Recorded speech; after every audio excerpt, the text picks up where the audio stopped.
Alors Hérode, voyant qu'il avait été joué par les mages, se mit dans une grande colère, et il envoya tuer tous les enfants de 2 ans et au-dessous qui étaient nés à Bethléem et dans tout son territoire, selon la date dont il s'était soigneusement enquis auprès des mages. Alors s'accomplit ce qui avait été annoncé par Jérémie le prophète. On a entendu des cris à Rama, des pleurs et de grandes lamentations.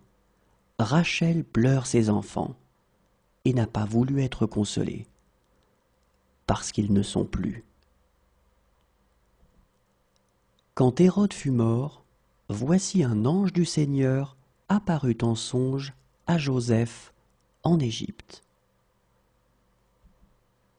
et dit : Lève-toi, prends le petit enfant et sa mère, et va dans le pays d'Israël, car ceux qui en voulaient à la vie du petit enfant sont morts. Joseph se leva, prit le petit enfant et sa mère, et alla dans le pays d'Israël.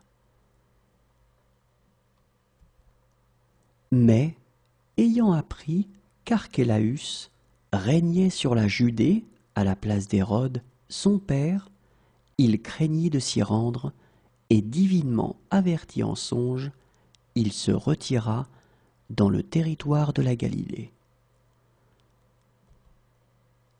et vint demeurer dans une ville appelée Nazareth, afin que s'accomplît ce qui avait été annoncé par les prophètes: il sera appelé Nazaréen.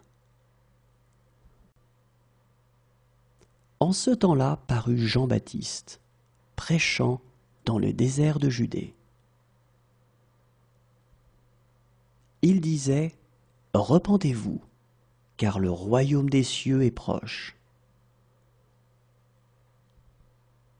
Jean est celui qui avait été annoncé par Ésaïe le prophète, lorsqu'il dit : C'est ici la voix de celui qui crie dans le désert.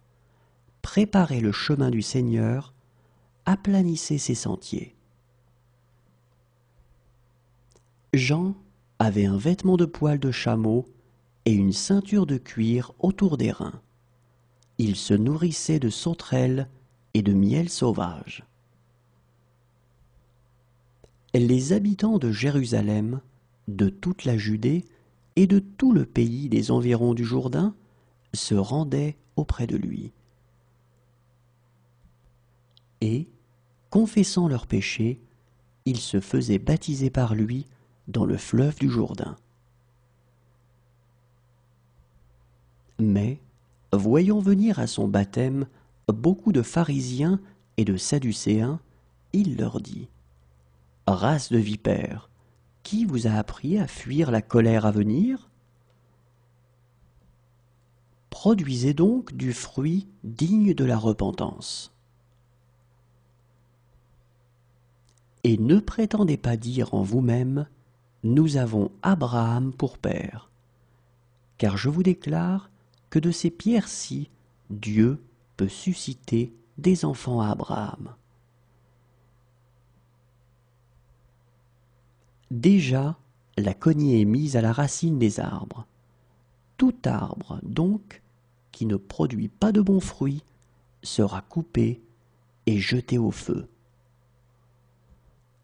Moi, je vous baptise d'eau, pour vous amener à la repentance. Mais celui qui vient après moi est plus puissant que moi, et je ne suis pas digne de porter ses souliers. Lui, il vous baptisera du Saint-Esprit et de feu.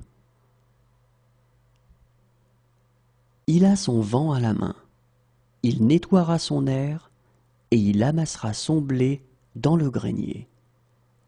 Mais il brûlera la paille dans un feu qui ne s'éteint point.